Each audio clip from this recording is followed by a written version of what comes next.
안녕하세요. 네, 오늘의 예배 가운데에서도 이 자리를 사모하여 이 자리에 나오신 여러분들을 환영하고 축복합니다.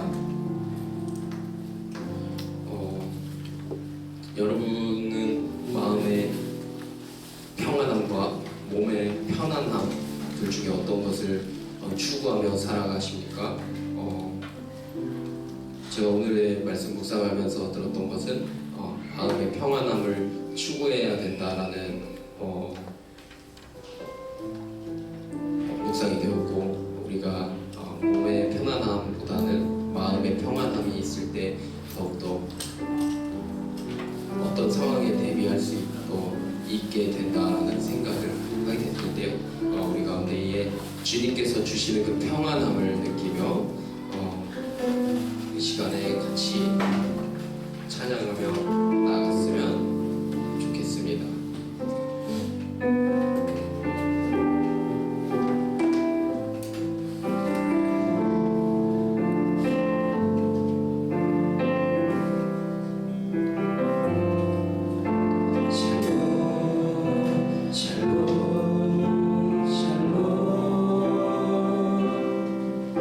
샬롬 샬롬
잠잠히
여러분 이 시간에 우리 함께 기도합시다. 우리 마음 가운데 안에 평안함을 달라고 기도합시다. 한 주를 살아가면서 평안하지 못한 마음을 가질 때가 너무나 많은데요. 이 시간에 우리 그 평안을 달라고 우리 마음 가운데 안에 평안함을 달라고 주께서 주시는 평안함에 내가 거할 수 있게 해달라고 이 시간에 함께 기도하며 나아갈 텐데 이 시간에 크게 주님을 부르지 않아도 많으셔도 그리고 부르짖으셔도 소리 내셔도 소리 내지 않으셔도 좋으니 우리 가운데 지금 이 시간에 기도할 때에 주님 내 마음속에 평안함을 주십시오. 이 마음 하나 가지고 이 자리에 나아갑니다. 함께 기도하며 나아갑시다. 주님 우리 마음 가운데 주께서 주시는 평안함을 담을 수 있도록 하여 주십시오. 주님 아버지 그 마음 가운데 안에 들쑥날쑥한 앞날에 있는 그 물들을 지워지 평안하게 해주십시오.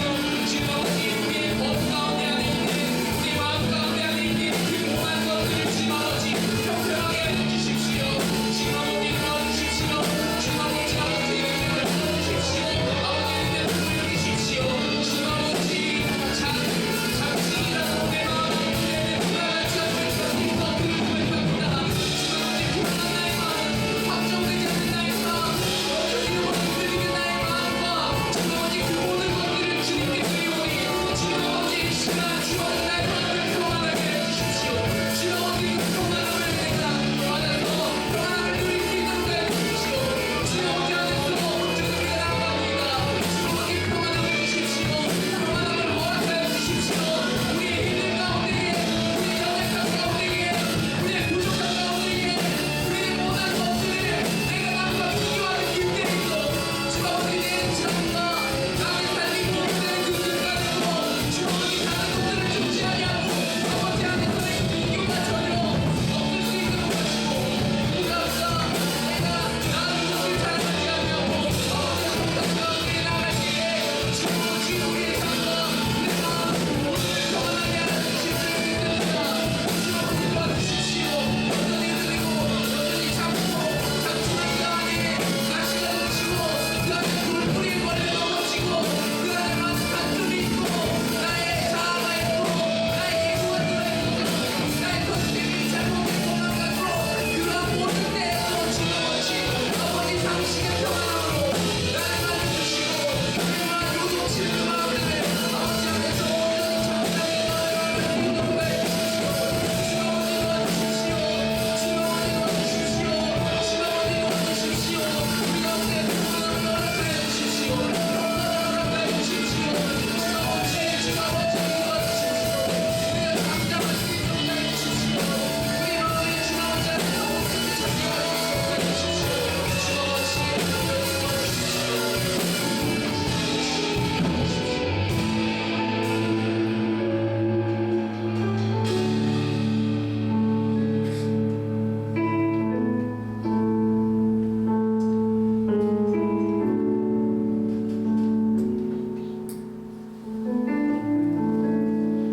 같이 기도하시겠습니다.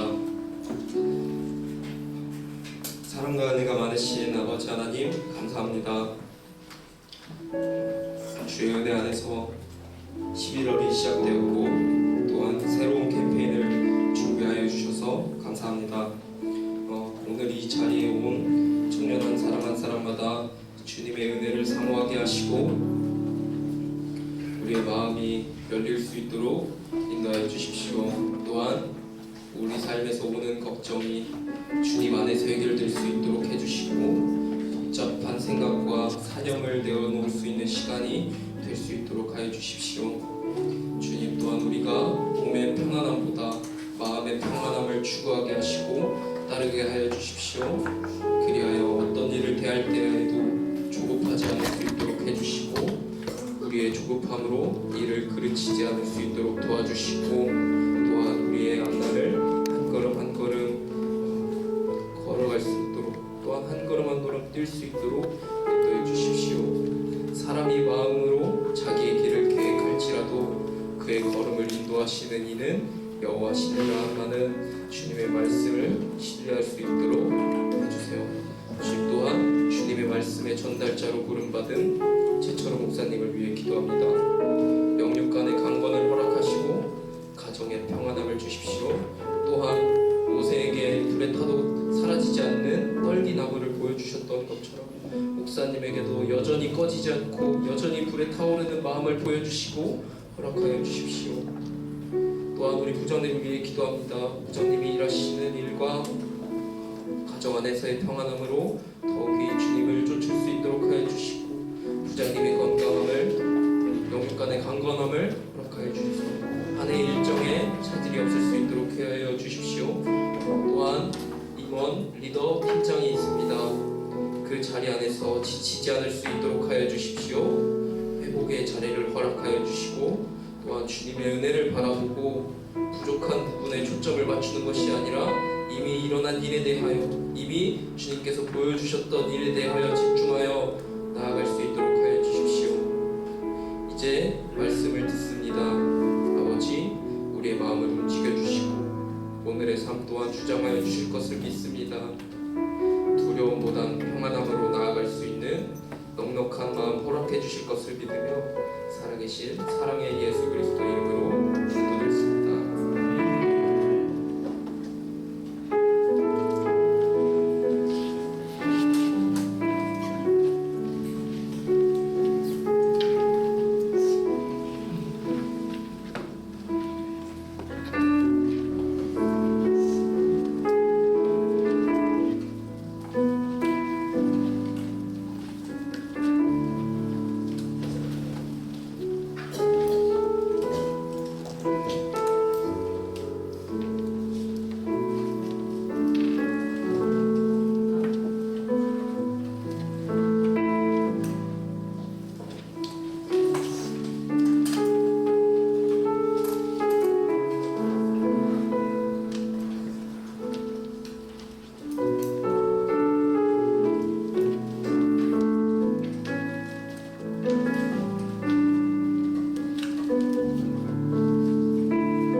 잠언 11장 1절에서 15절까지입니다. 이 시간 하나님 말씀을 경외하는 마음으로 찬양 기도하시겠습니다.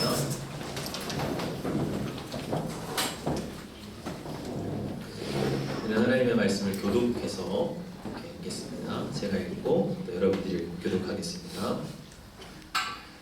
속이는 저울은 여호와께서 미워하시나 공평한 주는 그가 기뻐하시느니라. 그만을 위한 욕도 원의와 겸손한 자에게는 지혜가 있느니라. 정직한 자의 성실은 자기를 인도하거니와 사악한 자의 폐역은 자기를 망하게 하느니라. 재물은 진노하시는 날에 유익하나 공의는 죽음에서 건지느니라. 완전한 자의 공의는 자기의 길을 곱게 하려니와 악한 자는 자기의 악으로 말미암아 넘어지리라. 정직한 자의 공의는 자기를 건지려니와 사악한 자는 자기의 악에 잡히리라. 악인은 죽을 때에 그 소망이 끊어지나니 불의의 소망이 없어지느니라. 의인은 환난에서 구원을 얻으나 악인은 자기의 길로 가느니라. 악인은 입으로 그의 이웃을 망하게 하여도 의인은 그의 지식으로 말미암아 구원을 얻느니라. 의인이 형통하면 성읍이 즐거워하고 악인이 패망하면 기뻐 외치느니라. 성읍은 정직한 자의 축복으로 인하여 진흥하고 악한 자의 입으로 말미암아 무너지느니라. 지혜 없는 자는 그의 이웃을 멸시하나 명철한 자는 잠잠하느니라. 두루다니며 한담하는 자는 남의 비밀을 누설하나 마음이 신실한 자는 그런 것을 숨기느니라. 지략이 없으면 백성이 망하여도 지략이 많으면 평안을 누리느니라. 읽겠습니다. 타인을 위하여 보증이 되는 자는 손해를 당하여도 보증이 되기를 싫어하는 자는 평안하니라. 아멘. 이것은 하나님의 말씀입니다. 찬양하시겠습니다.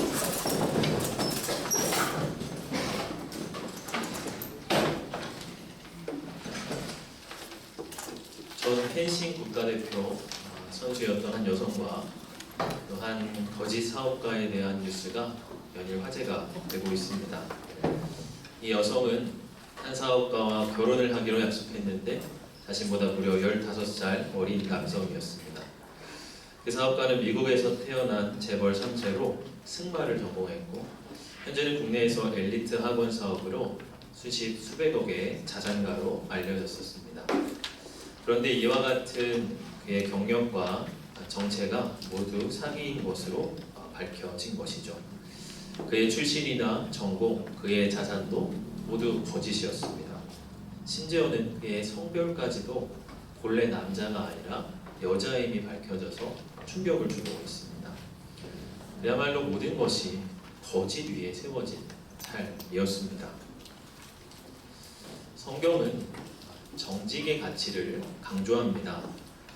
10계명의 제9계명은 우리에게 이렇게 명확하게 명령합니다. 거짓말하지 말라. 바꾸어 말하면 늘 정직하라는 것이죠. 정직은 하나님의 중요한 성품 가운데 하나입니다. 시편 25편 8절의 말씀 보면 제가 읽어보겠습니다. 여호와는 선하시고 정직하시니 그러므로 그의 도로 죄인들을 교훈하시리로다. 예수님께서는 말씀을 전하실 때 진실로라고 하는 단어를 많이 쓰셨습니다. 내가 진실로 내게 이르노니. 예수님은 거짓말을 하지 않으시고 항상 진실만을 말씀하시는 분임을 스스로 자처하신 것입니다. 이러한 주님의 성품을 닮아서 우리도 매사에 거짓말을 해서는 안 되고 늘 정직해야 함을 성경은 강조합니다. 정직해야 한다는 것은 잘 알지만 실제로 삶 속에서 정직을 지키며 살아가는 사람은 그리 많지 않습니다. 2014년도에 미국의 성인 1200명을 대상으로 한 설문조사에 따르면 76%가 이따금 거짓말을 해도 괜찮다라고 답을 했습니다.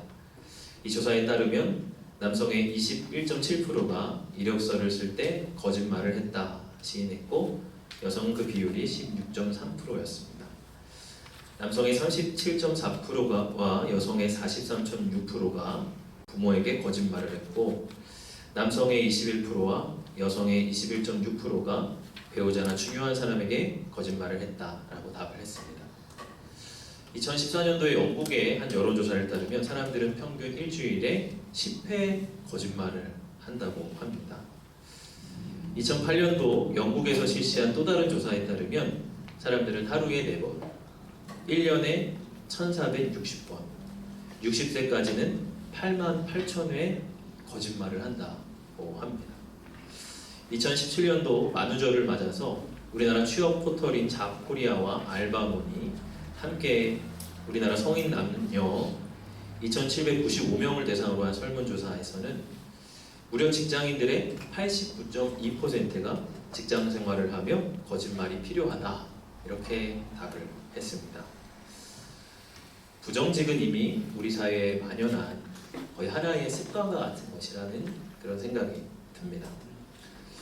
그러나 오늘 본문은 우리에게 정직의 가치와 중요성을 말하고 있습니다. 먼저 왜 정직해야 합니까? 그래서 하나님이 기뻐하시는 일이기 때문입니다. 여러분 오늘 1절을 보면요, 속이는 저울은 여호와께서 미워하시나 공평한 추는 그가 기뻐하시느니라. 여기서 속이는 저울이란 당시 상인들이 물건을 매매할 때 쓰던 하나의 수법을 말합니다. 당시에는 옷감이나 곡식 등을 저울에 무게를 달아서 값을 매겼죠. 상인들이 물건을 살 때는 본래 기준보다 약간 가벼운 추를 써서 더 싼 값에 사들이는 겁니다. 그리고 자기가 물건을 팔 때는 무거운 추를 달아서 더 비싼 값에 파는 것이죠. 이렇게 티가 안 나는 작은 차액으로 조금씩 부당 이득을 취하는 것입니다. 그러나 하나님은 이런 속이는 저울을 미워하신다라고 말합니다. 속이는 저울로 사람의 눈은 속일 수 있지만 하나님은 속일 수가 없는 것이죠. 하나님은 공평한 추를 기뻐하신다라고 말씀을 합니다.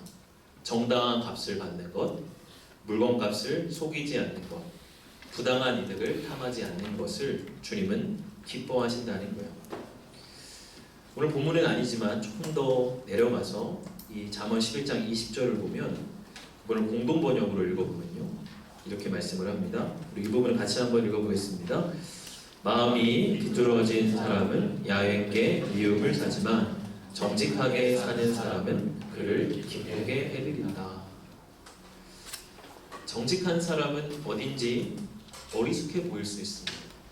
매사에 장깨가 없고 조금 둔해 보이기까지 할 수 있어요. 그러나 하나님은 그런 사람들을 좋아하시고 그런 사람들을 기뻐하십니다. 또 왜 정직해야 합니까? 그것이 이웃에게 유익을 주기 때문입니다. 오늘 9절의 말씀인데요, 제가 읽어보면 악인은 입으로 그의 이웃을 망하게 하여도 의인은 그의 지식으로 말미암아 구원을 얻느니라. 악인은 입으로 그의 이웃을 망하게 한다라고 말을 합니다. 여기서 악인은 문맥상 거짓말을 일삼는 이들을 말을 합니다. 거짓말로 인해서 이웃에게 막대한 피해를 끼치게 되는 경우를 우리는 너무나 자주 보죠. 그러나 반면 오늘 11절의 말씀을 보면 세 번역으로 이 부분을 읽어보면요, 같이 한번 읽어봅시다. 정직한 사람이 축복하면 마을이 흥하고 악한 사람이 입을 열면 마을이 망한다. 정직한 사람이 축복하면 마을이 흥한다 말을 합니다. 잠언 15장 9절을 보면요, 정직한 자의 기도는 그가 기뻐하시느니라 말을 하고 있어요. 정직한 자의 기도는 하나님이 기뻐하시고 들어주신다는 거예요. 그러니까 정직한 사람이 축복하면 마을이 흥하게 되는 것이죠. 정직한 한 사람은 공동체에 큰 유익이 됩니다. 정직하게 장사하는 사람, 정직하게 일하는 공무원들, 정직하게 땀 흘려 자기 일을 하는 한 사람 한 사람, 그런 정직한 사람들은 이 사회에 있어 큰 축복이 됩니다. 반면에 악한 이들이 입을 열면 마을이 망하게 된다고 해요. 과대광고로 물건을 파는 이들, 비위생적인 음식으로 장사하는 사람들, 거짓 공약으로 시민들을 획책하는 정치인들, 험담과 이간질로 공동체에 분열을 만드는 이들은 이 사회의 암적인 존재와 같습니다. 정직은 이웃에게 줄 수 있는 가장 큰 선물이 됩니다. 또 우리가 정직해야 하는 이유는 정직이 바로 나를 살리는 일이기 때문입니다. 오늘 6절의 말씀을 보면 정직한 자의 공의는 자기를 건지려니와 사악한 자는 자기의 악에 잡히리라. 순간의 위기를 모면하기 위해 거짓말로 둘러댈 수 있습니다. 그러나 정직한 자의 공의가 자기를 건진다라고 말을 합니다. 한 목사님이 거짓으로 모함을 당했던 이야기를 하면서 설교 중에 그러나 결국 거짓이 진실을 못 이기더라 하는 말을 하는 말씀을 들은 적이 있어요. 그분의 가장 큰 무기는 정직이었던 것이죠. 계속해서 정직을 말하는 것이 결국 스스로를 건지는 길입니다. 반면에 거짓말은 또 다른 거짓말을 낳고 결국 자기의 악에 스스로 잡히게 된다라고 말을 하고 있습니다. 여러분, 우리는 정직해야 합니다. 우리는 진실을 말을 해야 합니다.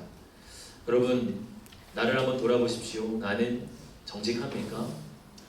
여러분, 내 입술은 진실을 말하는데 사용되고 있습니까? 혹은 그렇지 않다면 거짓을 말하는데 사용되고 있습니까? 혹시 대수롭지 않게 습관적으로 거짓말을 하고 있지는 않습니까? 그것이 꼭 나쁜 의도는 아니었다 할지라도 그냥 마음 편하기 위해 적당한 거짓말을 습관처럼 하고 있지는 않느냐는 것입니다. 여러분, 우리는 정직한 사람이 되어야 합니다. 정직으로 하나님을 기쁘시게 하고 이웃에게 유익을 주는 사람들이 되어야 합니다. 또한 정직으로 나를 살리는 사람이 되어야 합니다. 정직은 이웃에게 줄 수 있는 가장 큰 선물이요, 내가 갖출 수 있는 가장 큰 무기인 것을 우리가 기억해야 합니다. 그렇다면 정직하게 살려면 어떻게 해야 하는가?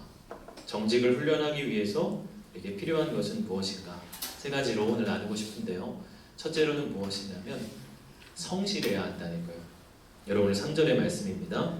3절의 말씀 함께 같이 읽어봅시다.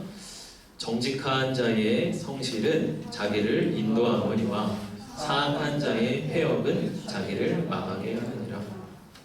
정직한 자의 성실은 자기를 인도한다 말씀을 합니다. 정직은 성실과 밀접한 관계인 것을 볼 수가 있죠. 정직한 자는 성실하게 사는 자입니다. 여러분, 사기꾼들이 왜 사기를 칠까요? 성실하지 않고 쉽게 돈을 벌려 하기 때문에 그래요. 그래서 주가를 조작하거나 탈세를 합니다. 사기꾼들은 성실하지 못한 사람들의 허영심을 이용합니다. 100만 원만 넣어놓으면 1년 뒤에 1000만 원 돼서 돌려주겠다 말을 하죠. 쉽게 돈을 벌고 싶은 사람들은 그런 것에 넘어갑니다. 그러나 세상에 그런 것은 없습니다. 자기가 노력치 않은 대가를 바라는 것 자체가 거짓된 것이에요. 성실하지 못하고 게으른 사람은 더 쉽게 거짓말을 할 가능성이 큽니다. 해야 할 일을 하지 않고 거기에 대해 스스로를 변호하고 둘러대야 되기 때문에 그렇죠. 너 숙제했니? 이렇게 물을 때 오늘 숙제 없는데요? 라고 말하는 식인 것이죠. 그래서 잠언 15장 19절은 게으름과 정직을 대조하고 있어요. 게으른 자의 길은 가시 울타리 같으나 정직한 자의 길은 대로니라. 그럼 게으름과 정직을 대칭적으로 나누었습니다.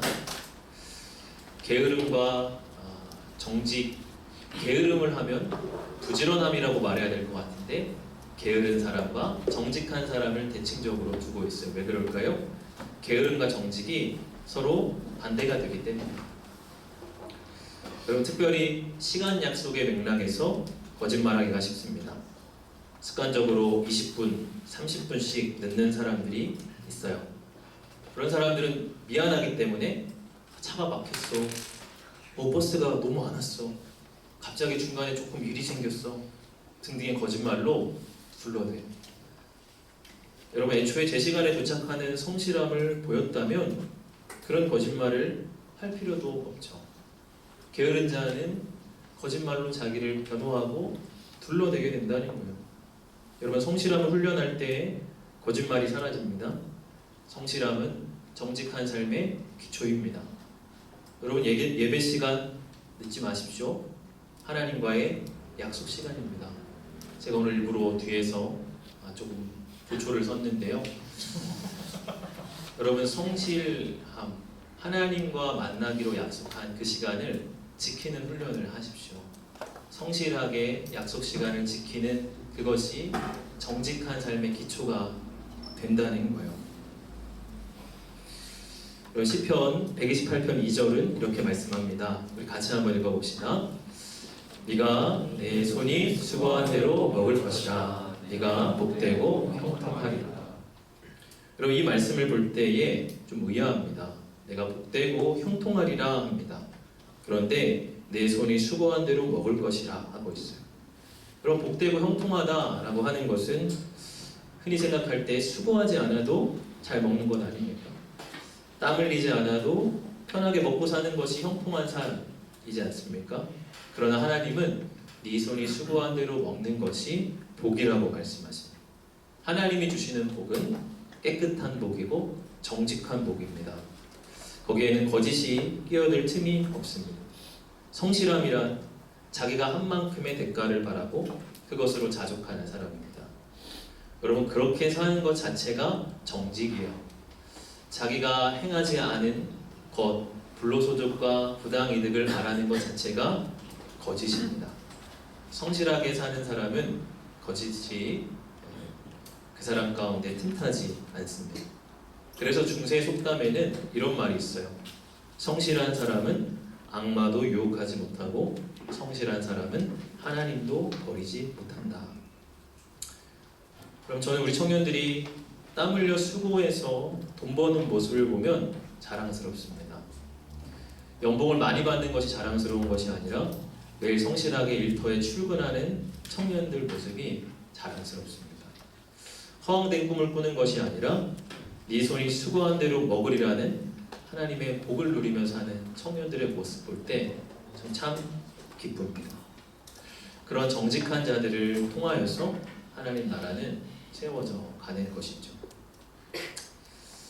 둘째로 우리가 정직 훈련하기 위해서 상황보다 하나님을 선택해야 한다는 것이에요. 오늘 4절의 말씀입니다. 우리 4절 한번 같이 읽어봅시다. 시작. 재물은 진노하시는 날에 무익하나 공의는 죽음에서 건지느니라. 여기서 재물은 상황이라고 할 수가 있어요. 어떤 속이는 저울을 통해서 당장에 얻을 수 있는 이득이죠. 진노하시는 날이란 하나님이라 할 수 있죠. 우리 삶에 대한 하나님의 반응이 있다는 거예요. 상황보다 하나님을 선택하라는 것입니다. 많은 사람들이 하나님보다 상황을 봅니다. 상황이 당장 눈앞에 있고 더 크게 보이기 때문입니다. 그러나 상황 너머에는 하나님이 계십니다. 정직하기 위해선 상황보다 하나님을 더 크게 봐야 합니다. 상황보다 하나님을 선택하는 것, 그것을 하나님을 경외함이라고 합니다. 그래서 잠언에서는 하나님을 경외함이 모든 지혜의 근본이라고 하는 것입니다. 상황보다 하나님을 더 크게 바라고 그분을 선택하는 것, 그것이 모든 지혜의 뿌리가 됩니다. 제가 요즘 읽고 있는 책이 웨인 그루뎀의 기독교 윤리학이라는 책인데요. 굉장히 유익하게 읽고 있습니다. 우리 청년들에게도 꼭 추천하고 싶은 책인데 3권 다 해서 약 10만 원 정도 오니까 청년들 필요하신 분은 잘 사서 보십시오. 네. 좋은 책이니까 3권짜리인데 필히 가지고 있으면 참 좋을 만한 그런 책입니다. 기독교 윤리학이라는 이 책에 상권의 제12장이 거짓말과 진실에 대한 그런 이야기예요. 여기에 나오는 내용인데요. 잠깐 조금 길지만 소개를 해드리고 싶습니다. 이런 내용이 나와요. 어려운 상황에서 진실을 말하려면 하나님을 믿어야 하고 강한 도덕적 성품이 필요하다. 어릴 때부터 모든 사람은 잘못된 일을 하고 그에 대해 질문을 받는 상황에 처한다. 빅토리아, 내가 먹지 말라고 한 과자 네가 먹었니? 빌리, 엄마가 아끼는 커피잔 네가 깼니? 그리고 나중에 직장에서 랄프 씨, 스미스 씨가 아직 급여를 받지 못했다고 하던데요. 내가 지시한 대로 금요일에 받을 수 있게 수표를 우편으로 보냈나요? 또 다른 예는 교통사고에 연루된 사람이 경찰관에게 이런 질문을 받는 것이다.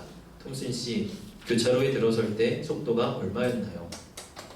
이런 상황에서 거짓말을 하고 싶은 유혹을 받는다. 진실을 말하면 우리에게 부정적 결과가 따를 거라 예상하기 때문이다. 유혹을 물리치려면 진실을 말하면 우리에게 잠시 고통스러운 결과가 따르더라도 하나님이 우리를 돌보시리라고 믿어야 한다. 우리는 또한 어려울 때 하나님에게 순종하면 우리의 도덕적 성품이 세워지고 우리의 도덕적 등뼈가 강해진다는 것을 알아야 한다. 아이들이라도 이런 단순한 진리를 배울 수 있고 따라서 대가가 따르더라도 용기와 믿음을 갖고 진실을 말하는 습관을 들일 수 있다. 진실을 말하면 우리에게 잠시 고통스러운 결과가 따르더라도 하나님이 우리를 돌보시리라고 믿어야 한다 라고 말을 하고 있어요. 이것이 상황보다 하나님을 선택하는 것입니다. 이것이 하나님을 경외하는 것입니다. 이러한 하나님을 경외함이 있을 때 우리는 진실을 택하고 정직을 택할 수가 있는 것이죠. 드라마 작가인 김은희 씨를 여러분 아시죠? 그의 남편인 장항준 감독이 한 예능에 나와서 이런 이야기를 한 것을 들은 적이 있어요. 그분의 말을 그대로 옮겨보면 김은희 씨가 큰 회사와의 계약금으로 회사 주식의 몇 %를 받기로 했습니다. 다른 분들은 주식을 자녀 이름으로 계약했다고 하더라고요. 상장이 되어서 몇십 배로 불어나도 세금을 적게 낼 수 있으니까 그게 불법이 아니라고 하더라고요. 그런데 아내는 우리는 항상 그런 거 나쁘다고 드라마 쓰는 사람인데 세금 다 내도 되니까 내 명의로 해달라 그렇게 말을 했다는 것이에요. 이야기를 들으면서 대중을 두려워하며 사는 작가도 이렇게 정직하게 산다면 하물며 하나님을 경외한다고 하는 우리는 어떻게 살아가야 할까 그런 묵상을 하게 됩니다. 여러분 어떻습니까? 당장의 상황에 조금만 진실을 타협하면 나에게 큰 이득이 있을 수 있는 상황에서 우리는 진실을 택하겠습니까? 타협된 거짓을 택하겠습니까? 당장의 상황 때문에 진실을 타협하지 않기를 원합니다. 눈에 보이는 상황보다 하나님을 더욱 신뢰할 수 있기를 원합니다. 마지막 세 번째로 정직을 훈련하기 위해서 우리의 입술을 지키라고 하는 것이에요. 여러분 12절의 말씀입니다. 12절 같이 한번 읽어봅시다. 지혜 없는 자는 그의 이웃을 멸시하나 명철한 자는 잠잠하느니라. 지혜 없는 자는 그의 이웃을 멸시한다. 그렇게 말을 하고 있습니다. 계속해서 누군가를 험담하고 누군가의 단점을 꼬집는다는 것이죠. 그러나 명철한 자는 잠잠하다라고 말씀을 하고 있습니다.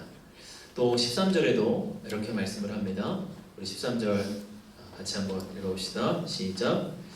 두루다니며 한담하는 자는 남의 비밀을 누설하나 마음이 신실한 자는 그런 것을 숨기느니라. 두루다니며 한담하는 자라는 것은 무엇입니까? 할 일 없는 사람들이죠.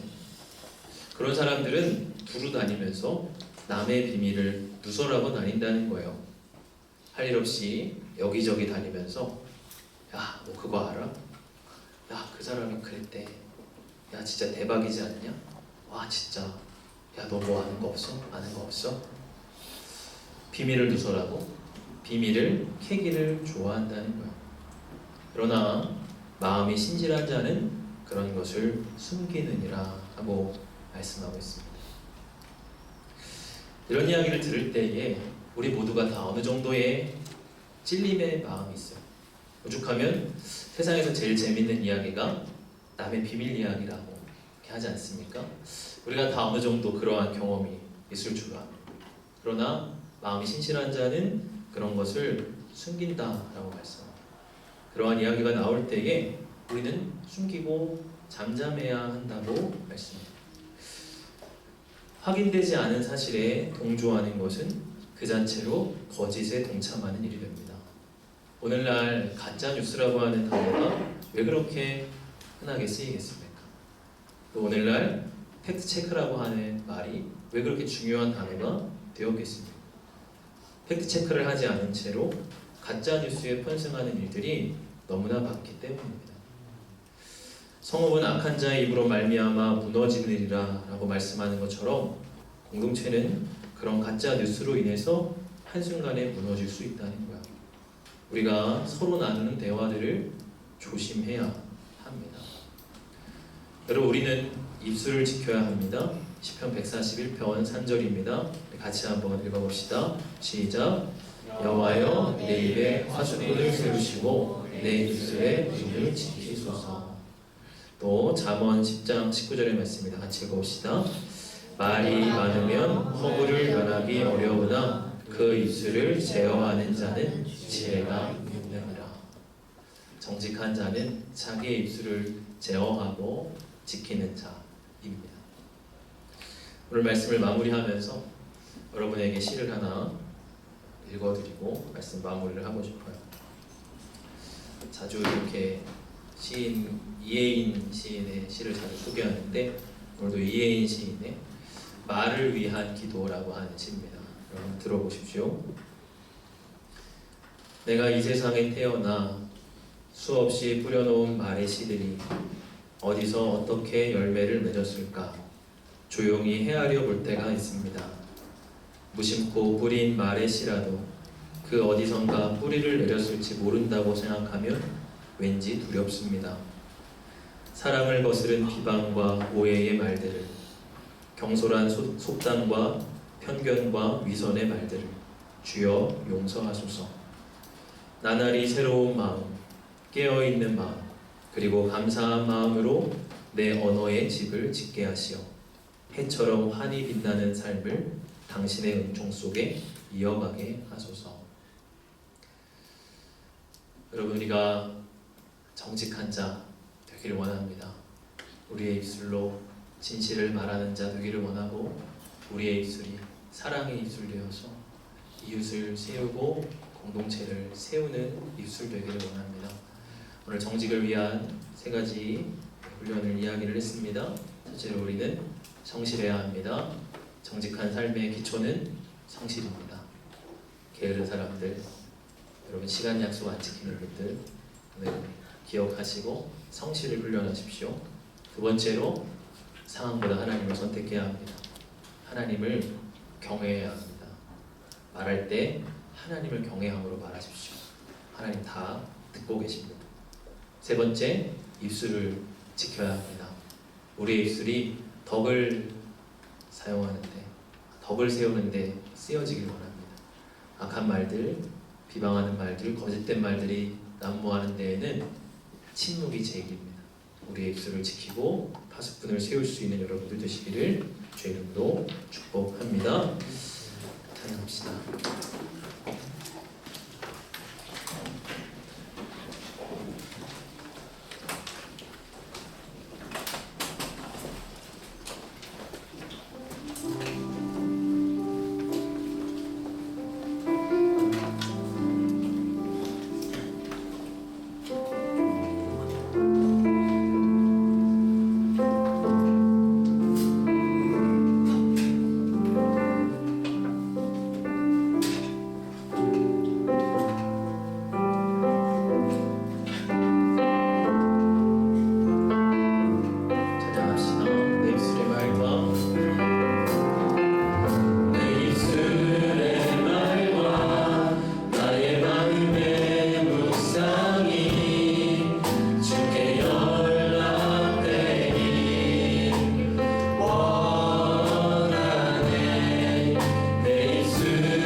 같이 기도하겠습니다.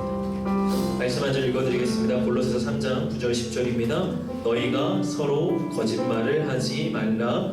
옛사람과 그 행위를 벗어버리고 새 사람을 입었으니 이는 자기를 창조하신 이의 형상을 따라 지시기까지 새롭게 하심을 입은 자니라. 여러분, 우리는 새롭게 된 자들입니다. 우리는 더 이상 옛사람에 속한 사람들이 아닙니다. 그리스도 안에 있는 여러분들은 옛사람이 아니라 새 사람입니다. 하나님이 여러분들을 새 사람으로 지으셨습니다. 새 사람인 여러분, 서로 거짓말을 하지 마십시오. 옛사람과 그의 행위를 벗어버리기를 원합니다. 우리는 이방인들과 같이 습관적으로 거짓말하는 자들, 혹은 나의 이득을 위하여 거짓말하는 자들이 되어서는 안 됩니다. 때로 그것이 나에게 불편한 상황, 나에게 손해가 되는 상황일지라도 우리는 어느 순간에도 진실을 말하는 사람이 되어야 합니다. 최소한 진실을 말할 수 없다면 침묵을 지키는 사람이 또한 되어야 할 것입니다. 여러분, 우리가 이 시간 나의 입술을 구별하시며 결단하시며 우리 한번 기도합시다. 하나님, 내가 진실을 말하겠습니다. 하나님, 내가 거짓말하지 않겠습니다. 거짓 증언하지 않겠습니다. 하나님 앞에 정직한 자로 살아가겠습니다. 나에게 용기와 믿음을 주시고 하나님을 선택하는 경외함을 허락하여 주시옵소서. 우리 같이 기도하시며 함께 나아가시겠습니다. 기도합시다. 할렐루야. 아버지, 우리가 주를 바라며 이 시간 아버지 앞에 기도하오니 하나님, 나의 입술을 거룩히 하여 주시고 아버지 하나님 앞에 하나님 새 사람을 입은 자의 모습과 같이 아버지 나의 입술을 정직하게 늘 위하여 주시옵소서. 하나님, 하나님 시간에 아버지 하나님 모습을 정직하게 하여 주시고 하나님 진실함으로 정직하게 하나님을 찬양하는 우리 입술을 위하여 주시옵소서. 하나님 모든 것의 진영이 떠나게 하여 주시옵소서. 우리 아버지 하나님의 정직하는 것 하나님의 진실함이 우리 아버지 하나님께 하여 주시옵소서. 아버지 하나님, 우리가 이렇게 입술을 내어서 아버지 하나님 공동체를 세우고 제 유익이 되어지는 우리의 입술로 사용되어지기를 원합니다. 오 주여, 위하여 주시옵소서. 오 주님, 이 시간이 말씀의 마음 안에 새겨지게 하여 주시옵소서.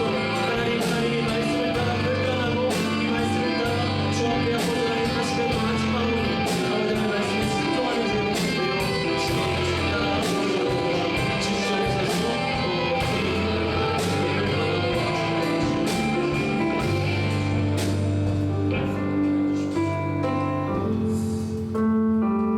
하나님, 하나님의 말씀을 통하여 참 지혜의 길이 무엇인지 우리에게 가르쳐 주십니다.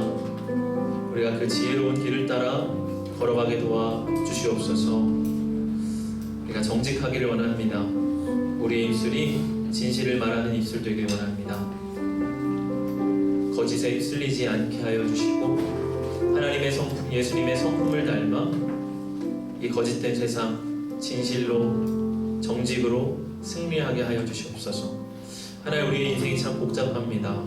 우리의 삶의 자리 또한 만만치가 않습니다. 때로 둘러대야 하고 때로 정말 거짓말을 해야 하고 그것이 마치 맞는 것처럼 그렇게 꾸며질 때도 주님 있습니다. 주여, 우리를 시험에 들게 하지 마시고 우리를 악에서 구하여 주시옵소서. 우리가 정직한 입술로 정직한 용기로 살아갈 때 당장의 상황 속에 우리에게 어려움이 찾아온다 할지라도 결국 우리를 하나님께서 이끄시고 우리를 인도하여 주실 것을 우리는 믿습니다. 하나님의 승리를 믿고 진실과 정직의 승리를 믿습니다. 하나님, 그 지혜의 길로 걸어갈 수 있는 우리 모두가 되게 하여 주시옵소서.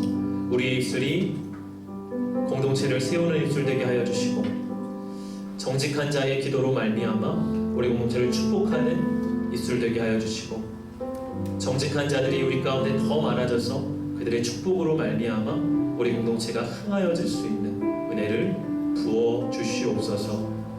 하나님, 이 시간 귀한 예물을 구별하여 올려드립니다. 주님, 주정헌금으로 새성전 중추헌금으로 감사헌금으로 하나님 앞에 올려드립니다. 공동체의 사랑을 알게 하시고 건강하게 지켜주심에 감사드립니다. 라는 제목으로 하나님 앞에 올려드리오니 주님 받아 주시옵소서. 우리 청년들의 삶의 자리자리마다 하나님께서 모든 필요한 것들 때마다 시마다 공급하여 주시고 세상의 지혜를 따라 걸어가는 자들 아니라 하나님을 의지하는 믿음의 지혜로 살아가는 아들 딸들 되게 하여 주시옵소서. 예수님 이름으로 기도하옵나이다.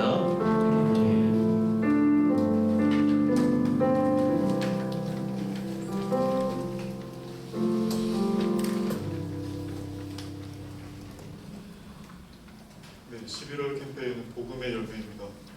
복음으로 나타난 하나님의 사랑은 우리를 살리고 회복시키며 새롭게 할 뿐 아니라 영생을 누리게 합니다.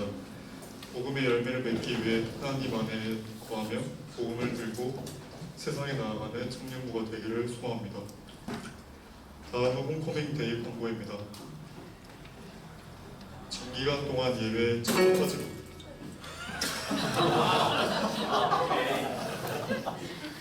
네, 다시 광고하겠습니다.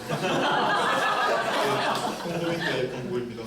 장기간 동안 예배에 참석하지 못하고 있는 장결자 지체들과 함께 한자리에 모여 예배를 소망하는 마음으로 홈커밍 데이를 진행할 예정입니다. 우선 이번 홈커밍 데이 때 3개에서 4개 소그룹씩 1개의 대그룹으로 묶어서 5개의 대그룹으로 진행할 예정인데요. 화면에 대그룹조를 띄우도록 하겠습니다. 네, 1조부터 2조, 3조, 4조, 5조가 있는데 네, 그렇게 대그룹이 편성되었으니까 확인해 주시면 되겠고요. 많이 출석한 대그룹들에게는 출석 인원수 순서대로 1등부터 3등 대그룹까지 인원수만큼 소그룹 모임 시간에 교재를 나눌 수 있도록 사역비가 나옵니다. 그 사역비가 1등은 한 명당 10,000원, 2등에서 3등은 인원수대로 5,000원씩 지급할 예정입니다. 장소는 여기 효성영광교회 교육관 3층이고 일시는 11월 19일 주일 1시 반부터 시작되니 많은 관심 가져주시면 감사하겠습니다. 네, 여러분들의 마음속에 품고 있는 장결자들이 이날만큼은 함께 예배 자리로 나올 수 있도록 장결자 지체들을 궁유한 마음으로 기도로 품고 기도로 품는 여러분들이 되시기를 소망합니다. 네, 참고로 사역비는 대그룹 단위로 드리지만 소그룹 모임 시간에는 각 소그룹원들끼리 모여서 나눔을 진행해 주시면 되겠습니다. 네, 오늘은 리더 헬퍼 모임이 있습니다. 소그룹 모임 끝나고 4시 반에 2층 세가족실에서 진행되니 오랜만에 모이는 만큼 최대 많은 인원들이 모아주셔서 시간 맞춰 참석해 주시면 감사하겠습니다. 네, 경건의 장소는 임시 예비당 3층 저 뒤편에서 항상 진행되고요. 다니엘 중보기도 모임은 매주 수요일 밤 9시부터 보험교회 1층 전 유치부실에서 진행됩니다. 네, 추가항구로 11월 생산이 3권 정도 남았다고 합니다. 추가적으로 구매하실 지체분들께서는 예배 끝나고 예배당 뒤편으로 오셔서 구매해 주시면 되겠습니다. 네, 다음은 박이나 자매님과 박예훈 형제가 장례식 때 청년들의 조문에 대한 답례로 과자 꾸러미를 전달한다고 하니 예배 끝나고 뒤편에서 받아가시면 되겠습니다. 그리고 최은석 뮤지컬 팀장님의 뮤지컬 공부가 있다고 하는데 앞으로 나와주시면 감사하겠습니다.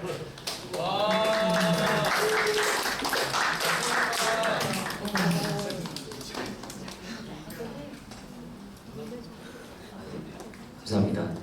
네, 이제 몇 주 안 남은 이제 성탄 발표 이제 12월 24일 날 오후 예배 때 저희가 이제 연합 예배로 드리게 되는데요. 이번에는 이제 청년부에서 블랙나이트를 진행하지 않습니다. 그 대신에 네, 이제 뮤지컬을 이제 정말 찌드로 한번 해보려고 하거든요.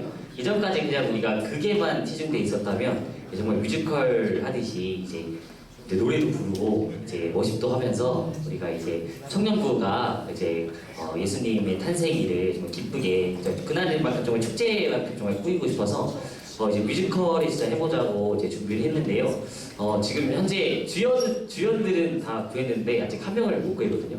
네, 혹시 지원자 있으시면 자매님 환영하고요. 지금 자매가 세 분밖에 없습니다. 이제 형제님들은 다 채워졌는데 몇몇 네, 생각하고 있는 분들이 있는데 지금 일단 여쭤볼 건데 구했을지 모르겠어요. 근데 일단은 네 그렇고요. 그래서 이제 저희가 이제 주연들은 구해져서 이제 연기에 대한 이제 부담감은 아무도 안 가셔도 되는데 이제 저희가 그게 끝나면 이제 워십이 또 따로 있습니다. 이제 그 워십을 저희가 할 건데 이제 주연들 포함해서 지금 제가 생각하고 있는 건 이제 한 20명 정도 이제 같이 함께 이제 워십을 할 생각이거든요. 네. 솔직히 단체로 워십하는 거 여러분 부끄럽지 않습니다. 네. 그러니까 부끄럽지 않으니까 같이 좀 참여해 주셨으면 좋겠다고 생각을 합니다. 이제 블랙라이트는 이제 얼굴이 가려지기 때문에 그런 거에 대한 이제 부담감 좀 덜지만 이제 워십은 이제 다 같이 함께하는 거기 때문에 거기에 대한 또 부담감도 좀 되게 덜지 않을까 싶어서 워십 되게 쉽거든요. 이제 율동이랑 똑같습니다. 유튜브도 따라할 수 있을 정도의 그 워십으로 이제 준비를 이제 할 거니까요. 이제 그렇게 한번 참여를 좀 리더분들은 좀 많이 참여해 주셨으면 좋겠고요. 네, 헬퍼분들도 좀 많이 참여했으면 좋겠고요. 네, 그렇습니다. 그래서 연습 일정 첫 시작은 이제 11월 18일 토요일 오후 2시부터 일단 예정인데요.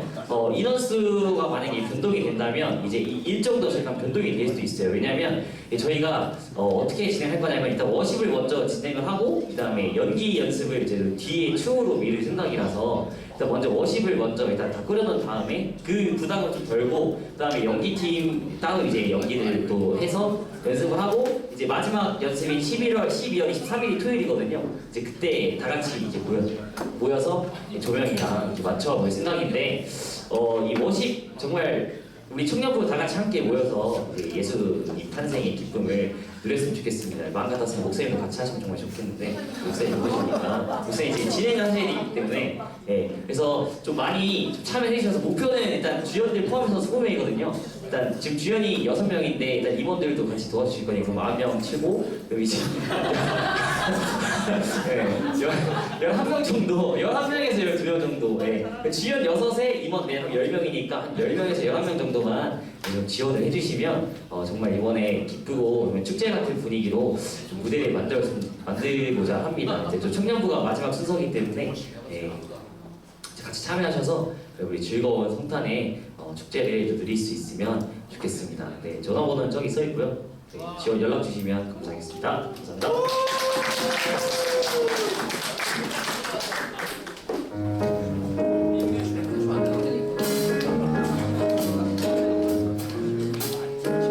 네, 축복하겠습니다. 우리 서로서로 축복할 텐데요. 오늘 말씀 들으신 것처럼 우리가 하나님이 기뻐하시는 길이자 나를 살리는 길인 정직을 추구하며 나아가기를 원합니다. 정직을 훈련하기 위해서 먼저는 성실해야 하고 두 번째는 상황보다 하나님을 선택하여서 하나님을 경외해야 하고 또 마지막으로는 내 입술을 잘 지키는 것. 이 세 가지 과정을 통해서 정직을 훈련해 나아가는 서로서로가 되기를 바라는 마음으로 우리 서로를 바라보며 함께 축복하도록 하겠습니다.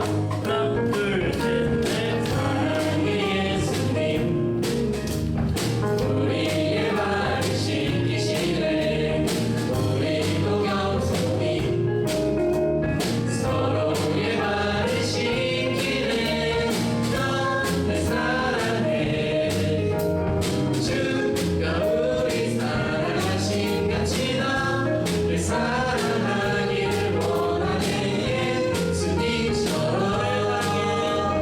넌 사랑해 주가 우리 사랑하신 같이 너를 사랑하기를 원하네 예수님처럼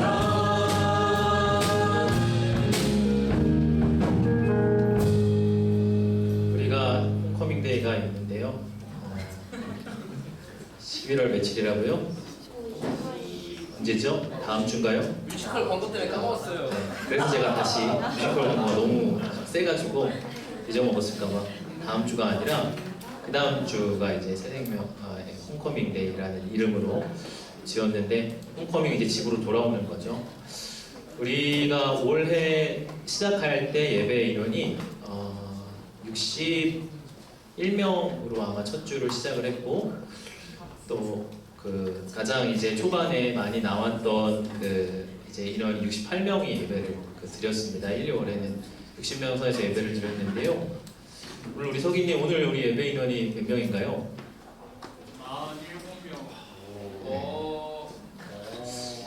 50선이 무너졌습니다. 지난주부터 이제 50선이 무너졌기 때문에 이렇게 50선을 최후의 보루로 생각을 했는데 최후의 지금 후반까지 지금 이렇게 무너졌습니다. 47명이요? 네. 단순한 여러분 이제 숫자가 아니라 사실은 이제 그 숫자 안에는 분명 영혼들이 들어가 있는 거죠. 68명이라는 이제 올해 가장 많이 드렸던 수가 68명이라는 예배인을 드렸는데 지금 47명이라면 21명의 이런 여러 가지 여타의 상황 때문에 뭐 결혼해서 2명을 나간 지체도 있고 해외에 가 있는 지체도 있고 또 이제 불가피하게 이사를 가서 또 못 나온 지체도 있고 그런 사정들은 있습니다. 그런데 21명이라는 숫자는 분명히 이제 어딘가에서 예배하기를 중단하고 지금 드리고 있지 못하는 사람들이에요. 다 상황이 있다라는 것을 다 압니다. 그런데 사실은 우선순위의 문제일 가능성이 큽니다. 그 사람들 안에 마음이 회복되고 예배를 드려야 한다는 그런 기준이 분명해지면 다시 예배 자리에 돌아옵니다. 예배 자리를 지켜야 하고 그러기 위해서 우리가 이것을 하는 것이거든요. 우리가 좀 마음을 잘 좀 무장했으면 좋겠어요. 우리 특별히 리더십들이 먼저 이 예배 자리가 정말 중요하고 생명의 자리인 것을 다시 한번 여러분들 마음 안에 확증하십시오. 이 자리가 정말 중요한 자리를 여러분 다시 한번 믿으십시오. 그렇게 여러분들이 깨어야 이렇게 자결자들을 불러올 수 있고 그 말에 하나님이 역사하실 수 있다고 생각을 합니다. 11월 19일 홈커밍 데이인데 목표 인원은 70명입니다. 70명의 예배 인원이 그날 예배하게 된다면은 저와 부장님이 앞에서 춤이라도 추겠습니다. 얘기를 한번 해보겠습니다. 네, 아무튼 그만큼 우리가 그날 좀 기쁜 마음으로 이제 그날 함께 나와서 귀한 시간 가졌으면 좋겠습니다. 축도하겠습니다. 우리 주 예수 그리스도의 크신 은혜와 하나님 아버지의 사랑과 성령의 교통하심이 오늘 말씀을 의지하여 정직한 삶을 살기로 결단하고 다짐하는 이 자리에 모인 모든 주의 백성들의 머리 위에 이제로부터 영원까지 함께 하시기를 간절히 축원하옵나이다. 아멘.